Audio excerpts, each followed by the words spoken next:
I was just surrounded by this amazing light, and there was this momentum into it, and just the most, well, words will never do it justice, but this profound peace and bliss and love, just exquisite peace, and it felt so delightful.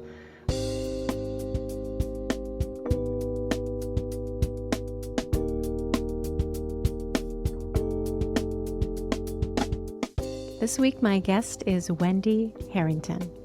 Wendy Harrington is a multifaceted individual who wears many hats: author, mentor, speaker, and a loving mother of three. Her journey through life took a profound turn in 2001 when she had a near-death experience that ignited a deep exploration into the transformative power of our spiritual connection. Drawing from her own life-altering experience, Wendy has dedicated her life to understanding how this spiritual connection can positively impact our mental, physical, and emotional well-being, ultimately leading to a more prosperous, fulfilling, and satisfying life. Wendy's quest for knowledge has taken her around the globe, where she has studied various modalities for healing and personal transformation. Through her journey, Wendy has unearthed levels of peace and contentment previously unknown to her, and now shares her wisdom with the rest of us. Thank you so much for being here, Wendy. I was so excited to have you. Oh, thank you so much. It's an absolute pleasure to be here. Yes. So I would love to start with life before your NDE. Can you share a little bit about who you were, any spiritual or religious beliefs, and then we'll dive right into that? So I prior to having my NDE, I wouldn't have considered myself spiritual.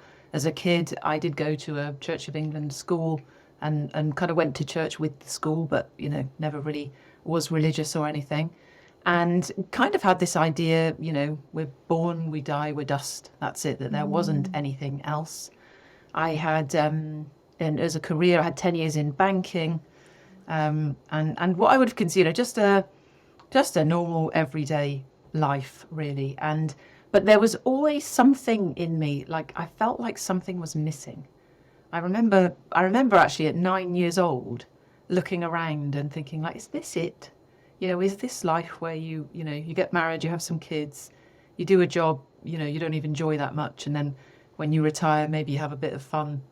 And it seemed like, it seemed like surely that can't be it. Surely that can't be all there is to life. Right. So then set the stage. Tell us what was going on prior to the NDE, and I mean just like hours or months, whatever feels like the right timeline, and then please share your near-death experience. Okay. So I was happily married and I was expecting my third child, and we were, life was good. I was very happy, actually. I was very happy in my relationship, and I was very happily preparing for this new baby to come. And then when I was 32 weeks pregnant, we had been decorating, actually. We were at home, we were decorating, nesting and stuff. And I was painting, and all of a sudden I just felt really sick. And I said to my husband, I'm just going to go and lie down a minute, because I just feel quite sick. So I went to lie down, and that evening I just had, lots of kind of, I just felt really like I had some kind of stomach bug or something, and a very sort of, I didn't really think it was contractions, but a kind of contracty stomach, but just really didn't feel well at all. And went to the doctors the next day, and they sent me into the hospital just to, they can give you an injection to bring on the baby's lungs, just in case she needed to be born. And so I went into the hospital, they gave me the first injection, and then things started to settle down, and they said, we'll keep you in overnight just so we can give you the other injection in the morning, which they did. And I felt so settled and quiet that I'd said to my husband, in the morning, I said, you go off to work, like as soon as they're letting me out, I'll let you know. But then the nurse came in, looked at the monitor, and did that kind of tone where something's wrong. She said, I'll be back in a minute. And I was like, I'll be back in a minute. And anyway, they came in and they said, we need to deliver this baby. The heart rate's gone down. So I got whisked off for an emergency CESAREAN. And so our youngest daughter was born 8 weeks prematurely. She was fine, which was great. She got put into special care in the baby unit, but was absolutely fine. And Goodness. I never had a sort of a major operation, so I didn't feel great, but initially I put it down to that. And then over the next few days, I just started to deteriorate. I had a lot of abdominal pain, didn't really know what was going on, and then ended up about 5 days afterwards being moved to the intensive care unit for adults, where it was diagnosed that I had the flesh-eating disease. Oh my So that had got into the womb and into that, where the cesarean section had happened. And the flesh-eating disease is special name is necrotizing fasciitis, which literally means death of the tissue. Yes. And so the surgeons had to remove my womb, ovaries, and about 2/3 of the flesh on my torso in an attempt to save my life. And then they put me into medical sedation for 10 days. Now, somewhere in that 10 days was where I had my near-death experience. So the first thing was I was really aware that I was not my body, because that aspect of myself that I've always been aware of, and you know it, that part of you, whether you're 5, 15, 25, it's always the same, isn't it? That same self, that. I was aware of that, and I wasn't in my body, and I knew I wasn't in my body. And I was like, oh, wow, well, I'm not my body because I'm still aware of myself. And then I was just surrounded by this amazing light, and there was this momentum into it. And just the most, well, words will never do it justice, but this profound peace and bliss and love, just exquisite peace. And it felt so delightful. I was quite happily going, and I really wanted to go. I had no thought for this physical realm. And then all of a sudden there was a tug on my arm, and I looked back and it was my husband. And I tried to pull him because I really wanted to go and I wanted him to come with me. And I could see forms ahead of me, and I just heard telepathically, if you come, you must come on your own. So I tried to pull him again because I really wanted to go, but he would not budge. And then I heard the same thing, if you come, you must come on your own. And I didn't want to leave him, and that momentum subsided, and I came back into my body. And him and my mum were holding my hand virtually the whole time that I was medically sedated. And I've often thought, I wonder if they weren't, I wonder if I would have gone. I don't know. Well, can I ask some questions here? I don't want to interrupt. Yeah. Yeah? Okay. So the way I translate that in my mind, tell me if I'm right or wrong, is that his higher consciousness, his soul was speaking to your soul and speaking to that's where I go with it. And my assumption is he probably doesn't necessarily have a memory of that. But I definitely had a choice. And that's what it was really clear. It was my choice. I could go or not go. That was up to me. Right. And so, but was it his soul speaking to you? So when you saw him standing there tugging you back, what is your perception of what part of him showed up in that? Oh, yeah. See, that's a lovely question. Kristin, I've never really thought about that. I've always thought it was the physical hands, but I also now know that, everything is energetic, isn't it? Right. And there's so much stuff that we just cannot fathom at all. And that with him, yes. there's an incredible soul connection for us, and there always has been. I feel the sense of our union on a different level. Yeah. So, and also, reflecting on the unraveling and the things that I've discovered since. I mean, he has taught me so much and helped me learn so much that there's definitely something bigger going on than I can comprehend. Yeah, it always feels like there's something bigger going on. And through this lovely work that I get to do with the podcast, what I've come to understand from many wise people like yourself is that not all of our soul energy comes down to earth. There is still a percentage that exists in the astral plane, heaven, the afterlife, whatever it is. So that's why when I heard you talk about this really strong connection, that I was wondering if that was part of him there, only part of him, and if he remembered it more than just the physical hand. Yeah, I see. Yeah. But your story, I don't want to put meaning onto it. It's lovely to. I love to expand my own mind and think about things in a different way that that I've not thought about them before. Yeah. Okay, so you needed to make a choice. You chose to return to your body. Bring us to that experience. So when I don't know when that happened in that 10 days, but when I got brought round from the sedation, it took a while actually to sink in the devastation of what had happened to my body, and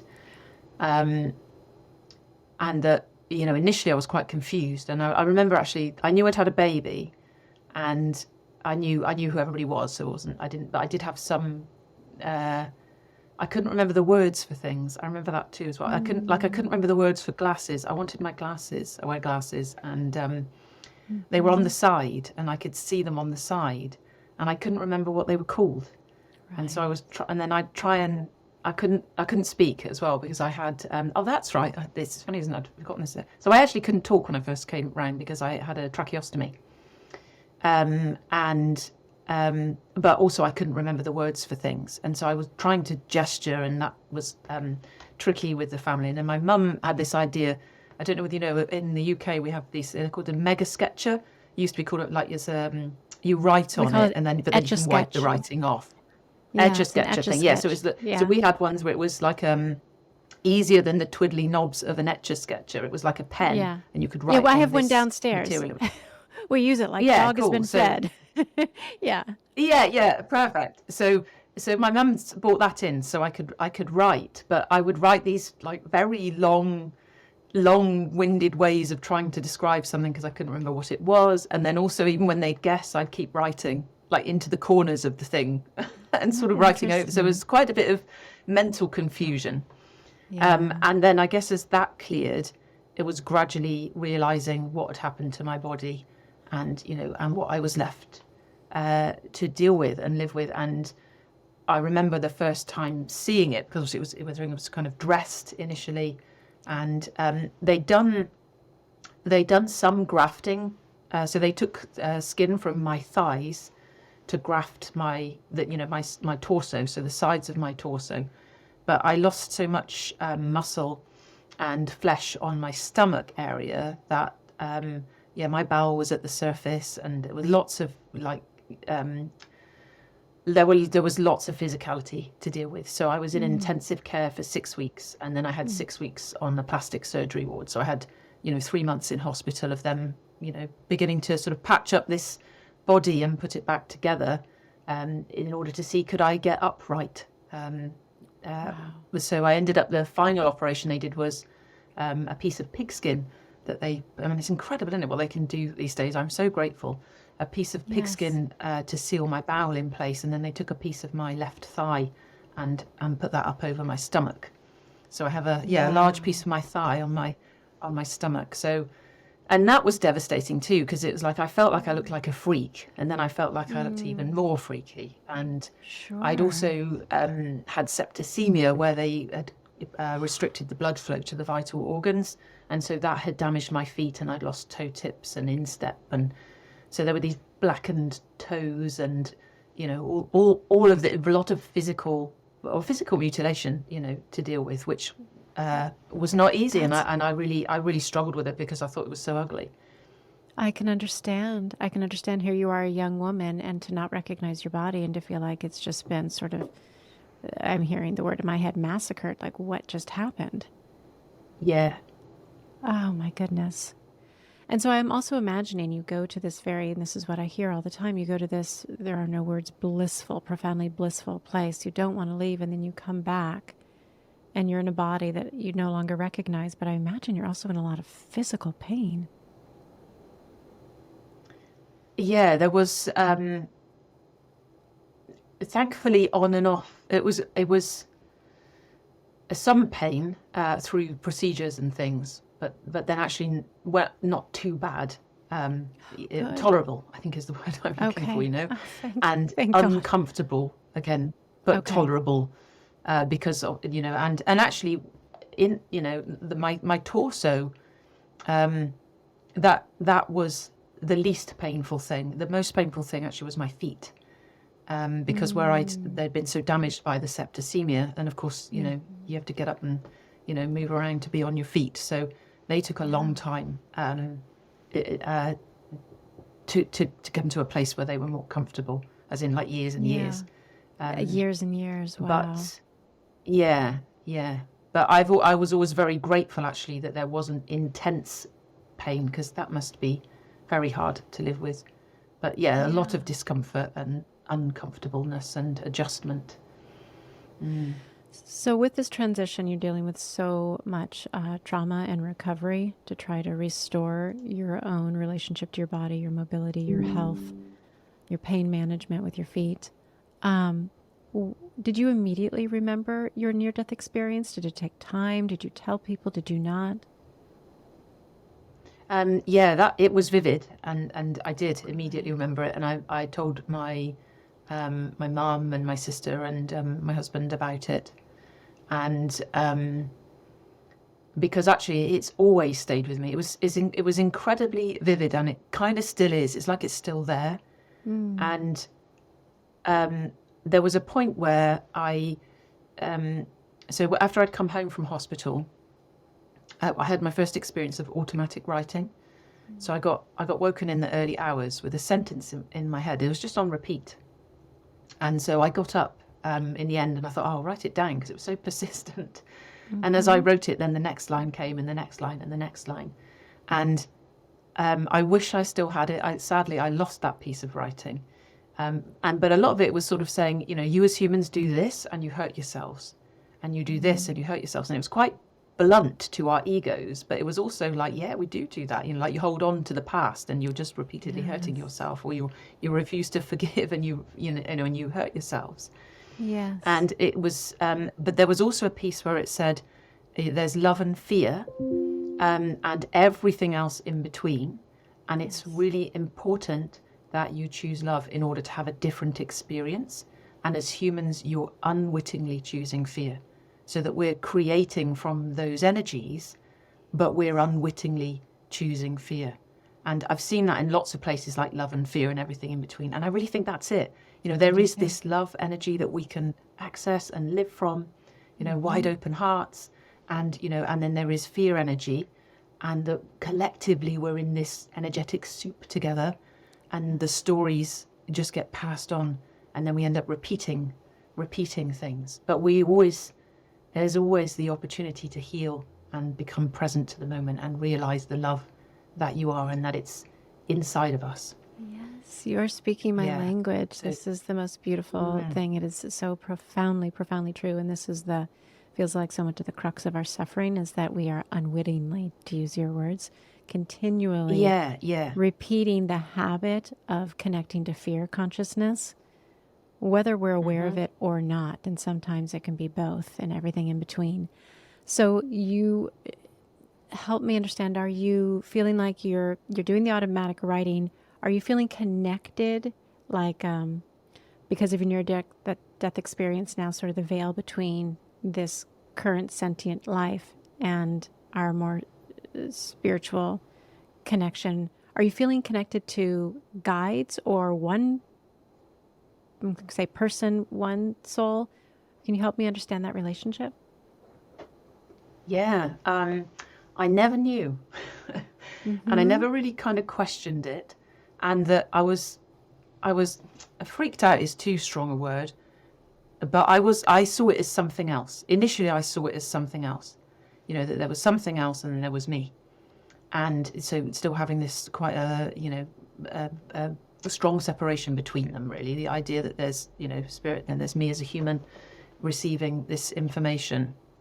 But those experiences continued, actually. The whole thing has kind of continued.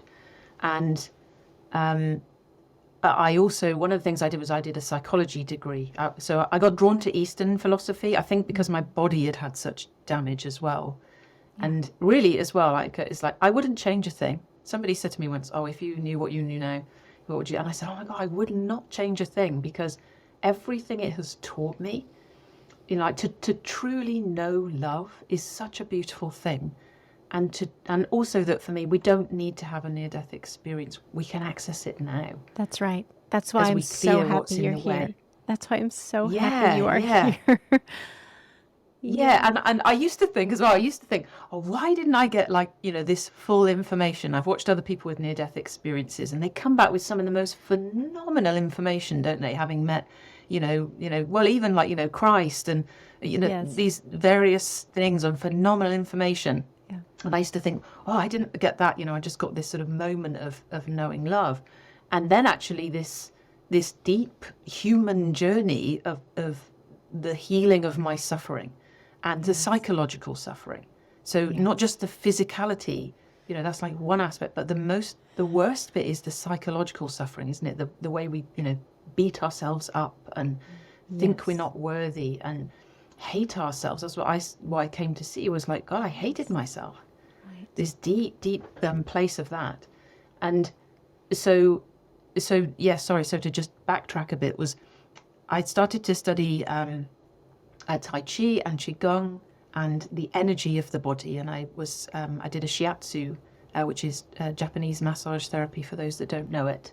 It's the same, it uses the same theory as acupuncture, but you use your hands, you don't use needles. So I was studying that, and that was very much like helping the body to come back to peace, because there was my body was so weak and uncomfortable. Yes. So that was amazing for that. And then I also studied a psychology degree because I was just really fascinated about, well, who are we really? And like, what possibilities are there? And one of the theories in psychology is that the near-death experience is just something that happens in the brain at that point in time. And I started to think, well, maybe it was, I was on a cocktail of drugs, and who knows, was it really real, even though it had always seemed so real? And then I was doing a Tai Chi weekend retreat, and we'd gone to this beautiful place. I live in Devon in the UK, and then we've got the moorland, and there's a wonderful little collection of ancient oaks, and they're sort of stunted and twisted. It's a beautiful place with these huge rocks with moss on them, and just a beautiful, beautiful place. And it was an incredible summer's day. It was warm. And so we ate our lunch in silence, and then we were asked to do an exercise with a tree. So I found a tree and I closed my eyes and put my hands out. And the exercise was to just move your hands back and forward and just feel for energy. What did you feel? But all of a sudden, I just lost complete sense of my separate self again. I met that same love that I did in the near-death experience, and the words for it were unconditional love. And I knew that everything came from it and everything returned to it. Yes. And then I kind of came back into my body and my sense of being separate again. But it was like, okay, this is real. This is not some imagined thing. This is definitely real. Well, what comes up for me, Wendy, when you say that is it's more real than this. Like the illusion yes. of our hypnotic spell that makes us think that love isn't real. That's not real, but you popped into the memory that it really is all about love. It's all about love. And that is the only thing that is real, isn't it? Like you say. Yes. Yeah.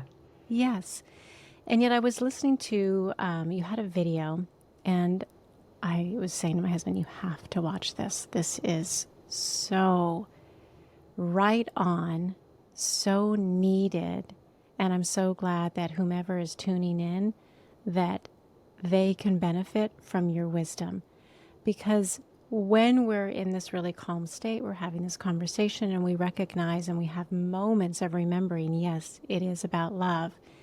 That feels easy. But in the moments when we are navigating emotion, I'm always asking people about this, because this is the really tricky place. Because when you're angry, when you're resentful, when you're guilty, when you're in grief, when you're feeling self-hatred, self-loathing, or all these very heavy emotions, it's like we fall right back down into the rabbit hole of forgetting. You have a practice. It has some steps to it to help people navigate that so that they don't fall into that place of forgetting that it's all about love. Can you share that? I do. And if I share it with you, I'd love to share it. Please, so this came through, so I went to India to a place called the Oneness University, and I was learning emotional processing. And so the first piece of this is that commonly we have we're trying to make sense of the emotions. So we're trying to put meaning with our thinking mind, our conscious mind, to why do I feel like I feel? And when we do that, it's a bit like we're stoking a fire. So if we're angry and we're trying to understand why, with, oh, I'm angry because of this and that, and we're adding energy to it. That's right. And so the 4 steps, so I created from that experience, is called the observer method. And so it's 4 steps. So the first one is that you have to own it. And by that, I mean, you have to realize that the feeling sensation is arising in you. It is not to do with the outside. And this is a huge shift in perception. What we're talking about here is, how do we find our way to the love that we are?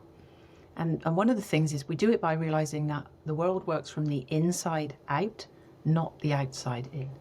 So we're pulling our attention from the physical world and all the reasons that I think that I feel, and knowing, that's not really the reason. And that there's another way that I can experience myself. So step 1 is you have to own it. So not what's going on outside of you, but what's going on inside of you. So your feelings and also your thoughts. Then step 2 is stop thinking. And I always say, don't worry about that, because I know that sounds impossible. And it's not really about stopping thinking. It's about realizing that the thinking, the conscious mind, doesn't have the real answers that you're looking for when it comes to your awakening, when it comes to your return to love. It's very good at making up meanings about what it perceives, but those will all be coming from your programming. So it's this idea that things are coming from inside of us. So then step 3 is start feeling. So in order to stop thinking is simply actually a shift of attention, that you move your attention from the thoughts into your physicality, into your body, and to observe, what am I feeling right now? But as energy, as raw energy sensation. And this is where we have to tease apart, what am I feeling right now because of? So the reasons I'm giving it, instead to just like, there's anger, and that the anger itself is just the energy of anger. In order to do that, part of what we need to do, obviously, is stop judging things and making them wrong. Because we're so in good our at judgment, that, aren't we? We're like sort of 50% of emotions are okay and 50% are not, aren't we? Like, we don't want to feel, shame and guilt and anger and resentment and bitterness and hatred, etc. So it's a practice to observe the energy. And the 4th step is breathe and observe. So that 4th step is where you're becoming the witness to what's arising. You're observing, there's anger as an energy sensation, and dropping the judgment, so you can just be with the feeling of the sensation itself, and then breathe with, and just breathe. And when you just witness, like, things just dissipate. It's really incredible. It's so simple, but it's really quite something to learn to do it, where you really are in that non-resistance. And that there's nothing to fix, there's nothing to get rid of, and there's nothing to change. Because our return to love is actually much more of a letting go than it is becoming something else. Because ultimately it is what we all are. I love that. It's more of a letting go than a becoming something, because it's returning to what we actually are. Yeah. This resonates so powerfully for me. And the work that I do with people, it's very similar. I mean, these are practices of mindfulness and moving away from, I said, be careful of that. Why is it happening? And shift to what is happening. And the idea of sensation, showing up with curiosity. Yeah. What is the sensation? Yes. Is it Loving warm? curiosity is it cold? is Is key, it isn't prickly? it? Yes. Where is it in your body? Yeah. Does it have a color? Does it have a texture, a taste? Like really just getting curious about it. When you work with clients, I'm sure, and everyone's different. Some people take to it right away. Some people it's really challenging. Where do you find people struggle, and how do you help them in that struggle with the steps? Yeah. So for me, it's really the energy. Like I feel very deeply. And interestingly, it's in my astrological chart. Somebody once said, you have the capacity. She was reading my chart and she said, you have the capacity to feel really deeply. Does that resonate? And it was interesting because it was the work I was doing. And I was like, well, yes, it does. So I hold space. yeah, it was really, and it was like, oh, how interesting that that's there. Is yeah, I hold space because I feel, as empaths, in it, we feel, so I feel what's arising in the other person. I hold space, and because I'm so comfortable with these things, it's like inviting them to come into the same space. And I think the trickiest bit is to let go of the thought. I think we're very identified with our thinking mind, that it's who we are. And we're also very identified with the physicality, aren't we? That this is the fact, this is what is real, these things that I'm observing, not realizing that we're the ones that are creating and projecting these things.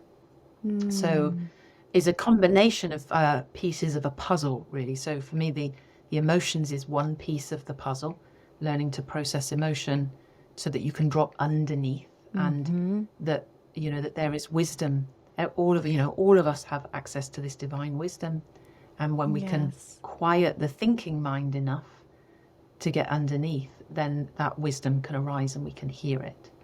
And then there's also pieces of, forgiveness, and understanding the ego, what it is, how it functions, in order that we can just, I always say that, so we can transcend it, not get rid of it, but almost like live above it and with it.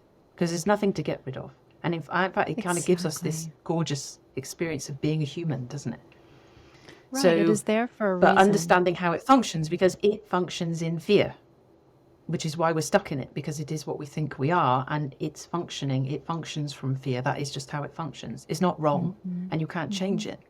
Yeah. But it functions in judgment, for example, and that's a fear-based thing. So it functions in separation.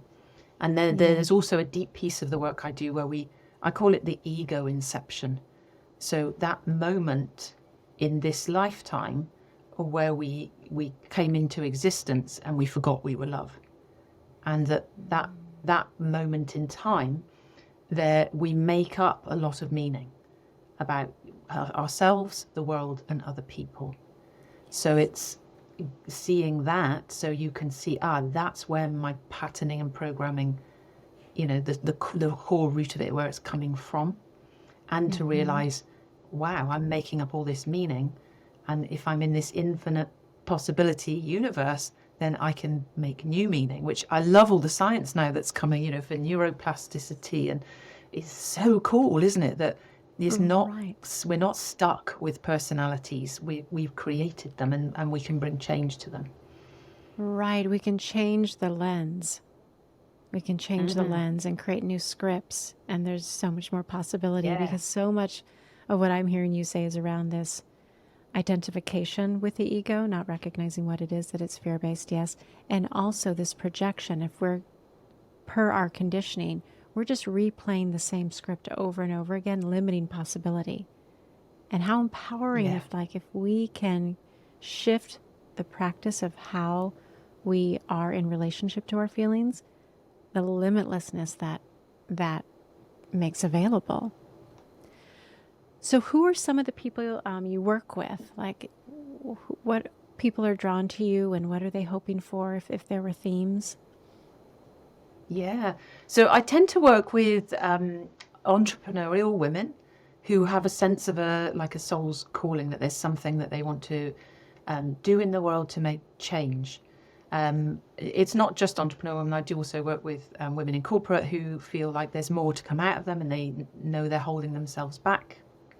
And also sometimes it's women who have been on a spiritual journey for a very long time, and they know there's something more. They've always been seeking it. And that it's that we put all the pieces of the puzzle together to help them to really, I call it awaken to create, my program, so that they can awaken to their true selves and come into their creative power. And it's just really amazing, so it's that sense of, what problems are they facing? It's negative self-talk, doubt, insecurity, fear. It is like the self-sabotage, where they're feeling like they're really holding themselves back, and they know that there's more inside of them. And commonly, I see common threads and patterns, there's often visibility things. I figure that, that actually most of us who are here, speaking truth and awakening, It's like we will have been here many times before and we will have been punished for it. So Yes. not only is there this human lifetime holding us back, there's also the energy of persecution. So for me, it's very much about clearing energy through making friends with it. That's probably the best thing to say. That we're giving space for that energy to arise, and we witness it so that it can be experienced, and then like the charge goes out of it. Otherwise, I feel like we're just. I think that we're sort of stuck under veils of fear, or veils of shame, veils of guilt, and those energies then knock out the reasoning mind. I think the reasoning mind is fantastic, when it's the servant, not the master. Yes. But it gets knocked out by the emotions. Mm-hmm. And so when we can bring this emotional torrents of emotion, we bring those to peace, and then there's much more presence and much more love, naturally. Yeah. You and I we have ever so slightly different words, but we're working in the same realm. Yeah, Yes. amazing. I love that. I love that. So back to your near-death experience, that it really, wasn't this elaborate experience of meeting Christ or meeting, elders or counsel or going to different places, but it was so powerful because it was so essential, remembering we're here to learn to love and that we are love. You mentioned this idea of persecution in past lives, and that's part of what's baked in for many of us in the fear to be visible, to speak our truth. How else has your near-death experience informed or shaped what you believe or know about why we're here or what spirituality means? Beautiful question. So I think for the near-death experience, it was just, I guess, that first taste of what love truly was. And one of the ways it's really shaped me is in knowing what love truly is, because I had always been looking for it outside of me. I was looking for that special person that would make me, then I'd find them and I'd feel like I was enough. I was looking for love outside of me. And that it took me a while to realize actually that it was inside of me, because so there was the near-death experience, that first glimpse of this love that was not a love that when we speak of, or what I had learned is when we speak of love as humans, there's so much condition to it often, and it's a love of getting, if it's like, and again, it's all unwitting and no one means to do it. I didn't mean to do it. I didn't even realize how unworthy I felt. But that lacking, that separation inside, makes we're looking outside for the solution to it. And then, as I said, my wonderful husband has taught me so many things. So we actually, I can't think how long it was, when our daughter was about 4 years old, we separated. And we'd kind of hit this point where I was really struggling to come to terms with my body. I thought it was really ugly. And I got into my head this idea that he didn't like it, which was an absolute fabrication. And I ended up having an affair. And, that was very difficult for us. Anyway, we ended up splitting up. And we are so kind of like very unionized. We missed each other so much. We kept trying to come back together, but we just couldn't make it work. And when our youngest was 4, we separated and got divorced. And we had 8 years we were apart. And he had 2 long-term relationships, and I had 1 long-term relationship, but then I had 4 years on my own. And it was the best thing that could have ever happened to me, because I had been in relationships since I was about 14. Wow. And I'd always had a boyfriend or something, and I'd gone from one to the next. I'd get discontent with that one, and then someone else would pop up, I'd bin that one off. I'd go off with that, which sounds awful, doesn't it? I think a lot of us I just have done moved that. like that.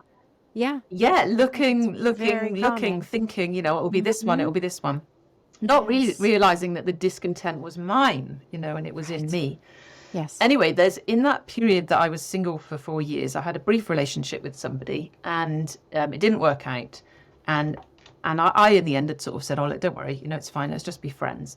And I wasn't that upset about it, but I was a little bit, why does nobody love me? Why does nobody want to go out with me? And I went to bed and I just said to Source, I speak to it all the time, I said, look, is it okay I said, what is the SHIT What is Oh, this? you can swear that we are SHIT? swear friendly. Oh, good. What is this shit? Was what I said. What is this shit?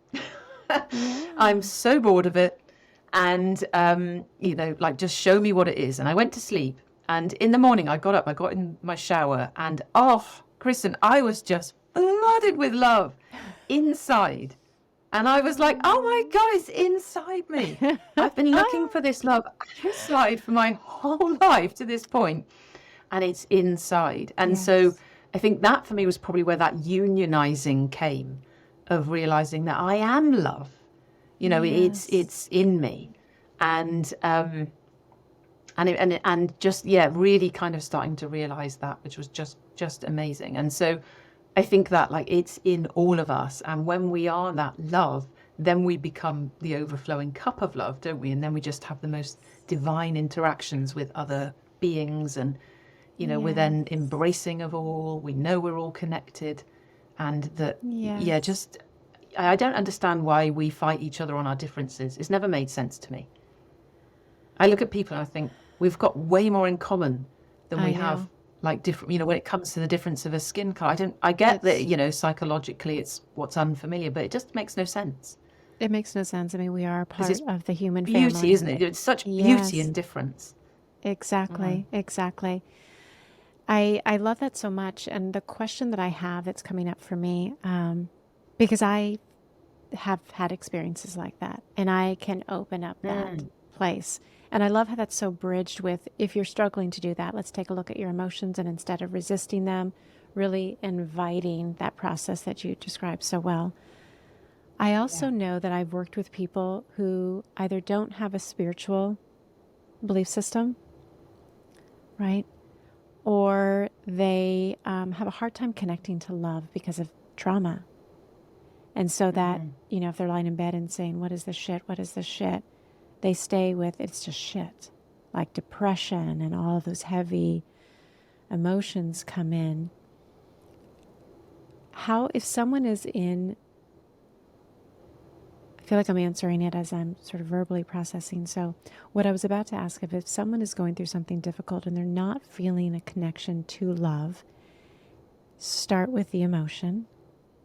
And then how does one, or what is your experience of continuing to cultivate a relationship with Source, the divine, whatever we call it?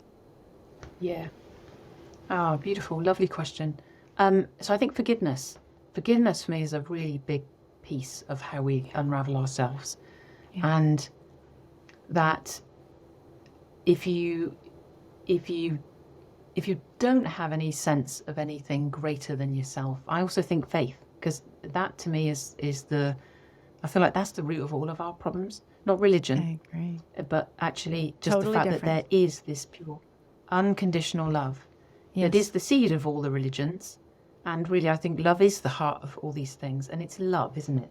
And it's this pure unconditional love that loves us all completely. Yes. So that when you aligning with that to practice forgiveness, because for me it's like you can't really do it from your own ego self. It'll get you so far, but when you start calling on something greater, that's where it's transformative. That's right. And that for me, I always do like a light wrapping. So if you imagine whatever it is that you love to connect with, that symbolizes that pure unconditional love. And I'll come back to if you don't have anything in a minute.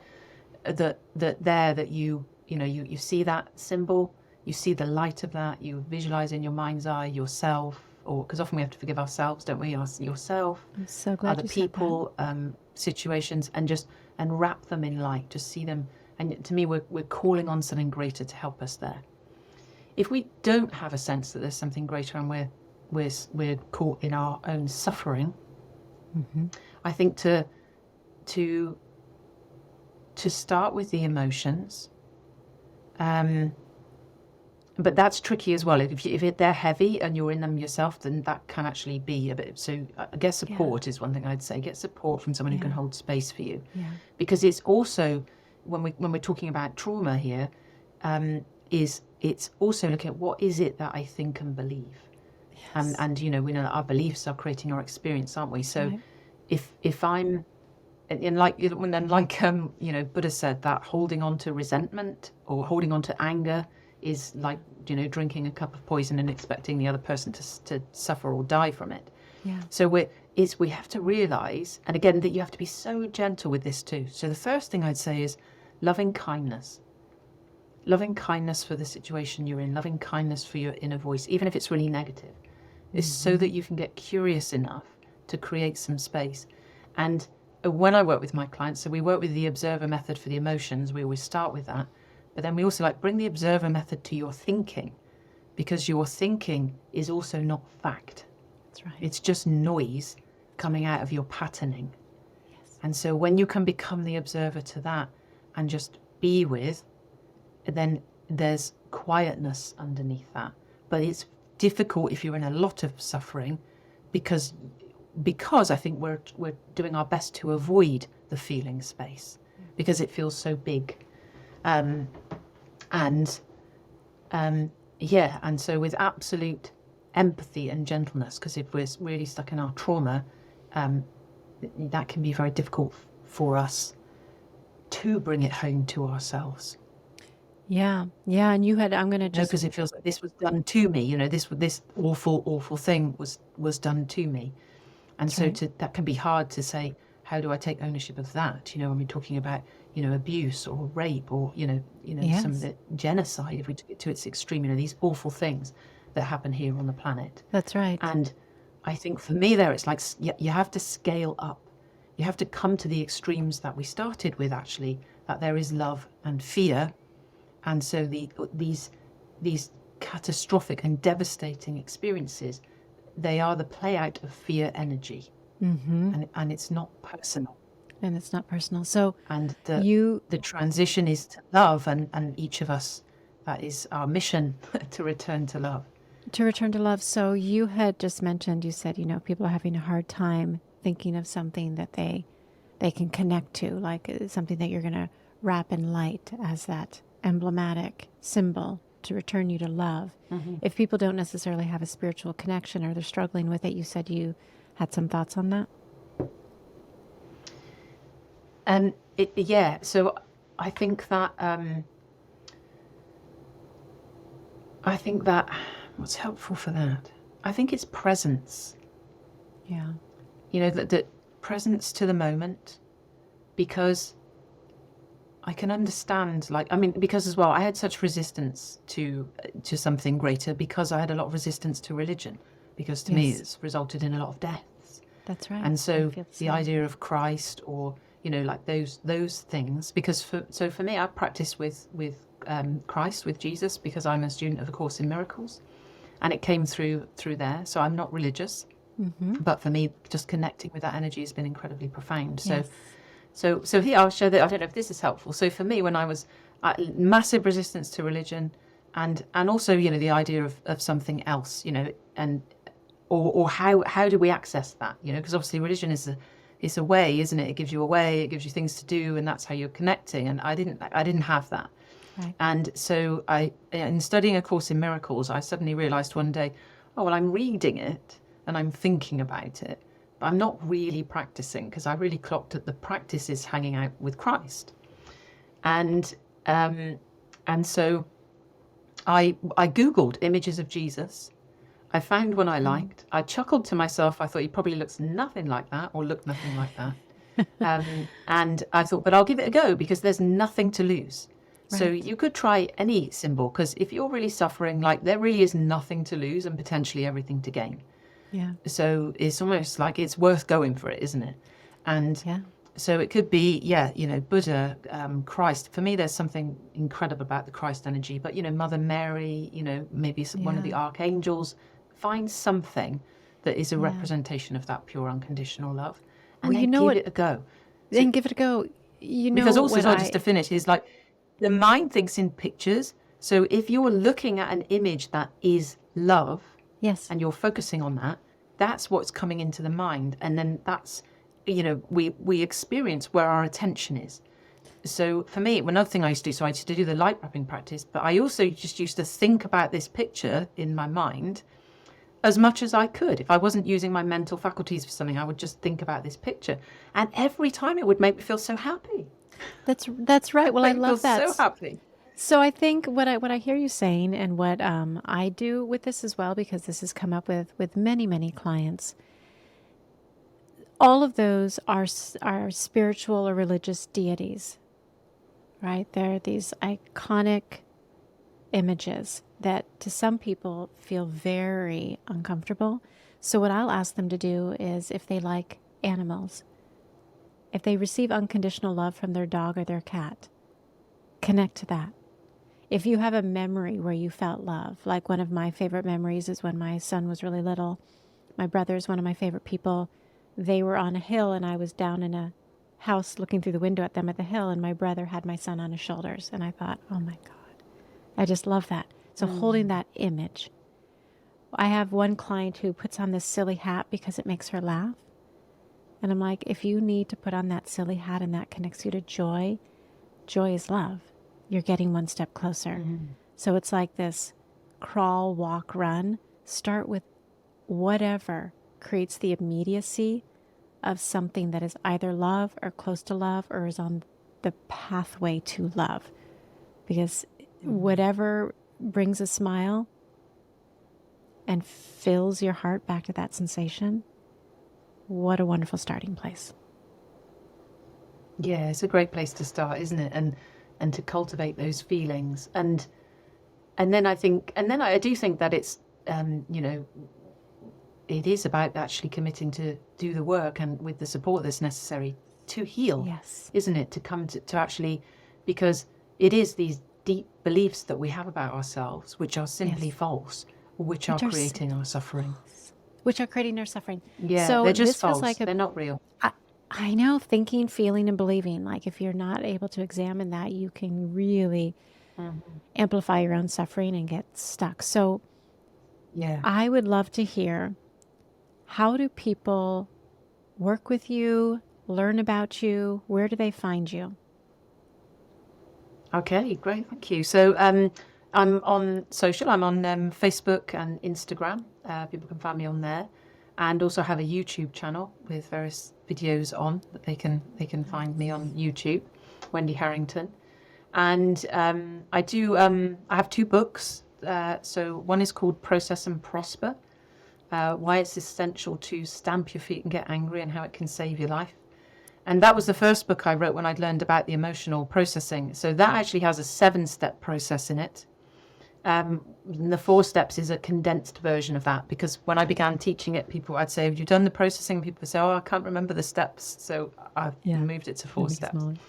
But that's just a very short book. It's designed to be read in an hour and then practiced for life, because it's about just seeing ourselves as energy, getting out of the thinking. Actually, I think coming back to your question about if you don't have a sense of something greater, just realize that it is your thinking which is bashing you, and conscious and unconscious, and to get present to the moment. I remember being very sad at one point and reading Eckhart Tolle's The Power of Now. And I remember I would just been so sad for ages, and I went to get a cup of tea and I thought, oh my God, I'm happy. It just because I was present. Yes. No thought. I was just totally in the book. So things like that are amazing. Yes. And then the other book is called From Vegas to the Pearly Gates. And that's my memoir of actually being ill with the flesh-eating disease, and the experiences of like finding my way through that, and messing things up, but getting insight along the way to this journey of really discovering what is love, really. And that's like a multiple layered love story. So it's like the love of my husband and I, the love of my daughter and I, the love of me with myself, and my love with Source itself.